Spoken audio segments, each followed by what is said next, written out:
Today in Unsolved, Florida, we have two unsolved murders on Florida's west coast.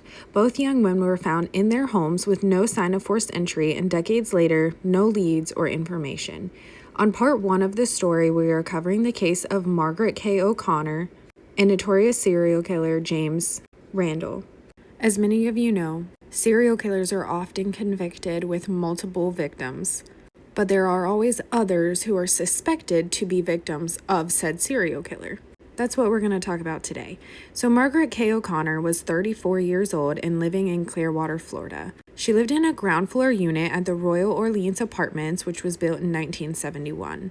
After her friends and family were unable to reach her, she was officially reported missing. Detectives conducted a search of her residence at approximately noon on Monday, October 18, 1993.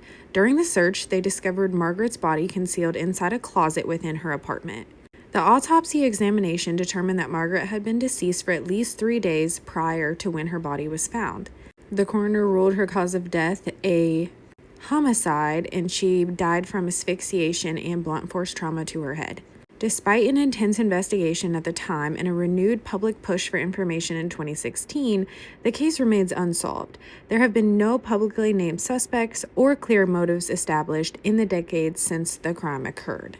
In a 2016 Tampa Channel 8 article, Margaret's murder was highlighted. The police said that her homicide remains unsolved to this date, but their cold case detectives are committed to finding her killer or killers. Unfortunately, this is the only picture I was able to find of Margaret online. Between 1995 and 1996, a series of strangulations occurred in the Tampa Bay area, targeting women. While James Randall, who is pictured here, was eventually convicted for the murders of Wendy Evans and Cynthia Pugh, he was suspected in several others during that era, including Peggy Darnell in 1995. And those cases technically remain unsolved. Randall was active in the county that Margaret lived in during the mid-1990s and has been linked to several unsolved deaths. James Randall's signature was manual strangulation, which is asphyxiation. Margaret's cause of death included asphyxia, which aligns with his known history of deriving excitement from choking. So both of his confirmed victims, Wendy and Cynthia, suffered blunt force trauma to the head or neck area, which is very similar to the injuries found on Margaret. James Randall lived on North Belcher Road in Palm Harbor, which is Clearwater, and Margaret's apartment on Limbo Circle was less than 15 minutes away from his known residence and hunting grounds. He primarily targeted white females in their 30s, and Margaret was 34. But the biggest difference of why police did not consider James Randall to be a suspect right away in Margaret's case. So Randall was often a dumper, which is kind of a weird term, but he left his victims in open outdoor areas like vacant lots, roadsides, or the woods to be found. Margaret, however, was concealed in her closet in her own home. Police say that this suggests a blitz attack in a private residence, where someone knocks on the door and just, boom, invades. She obviously opened the door for someone, or it could have been someone who was known to her.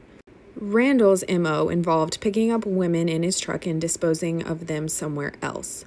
Also, his confirmed victims were mostly sex workers he picked up on the street, specifically in the Fort Harrison area.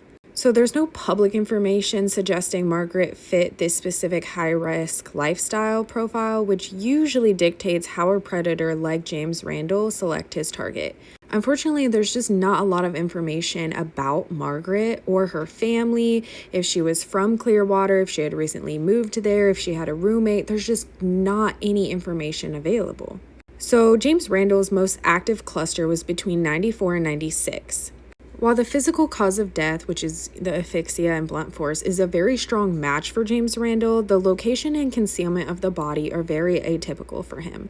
Most investigators look for this signature that stays consistent, and he liked the public disposal of nude bodies, where in Margaret's case, she was in her own home, in private, and not in the nude.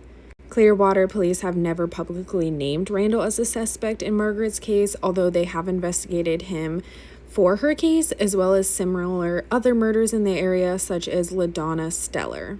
James Randall is currently an inmate at the Jefferson Correctional Institute, serving out 2 life sentences. Next on Unsolved, Florida, I want to talk about Mary Denise Piper, who is another victim from the Tampa Bay area, a potential victim of James Randall. and another young woman killed in a similar way as Margaret O'Connor. If you are from the Clearwater area, please consider sharing this video. You never know who will see it. Thanks for watching Unsolved Florida, and stay tuned for part 2.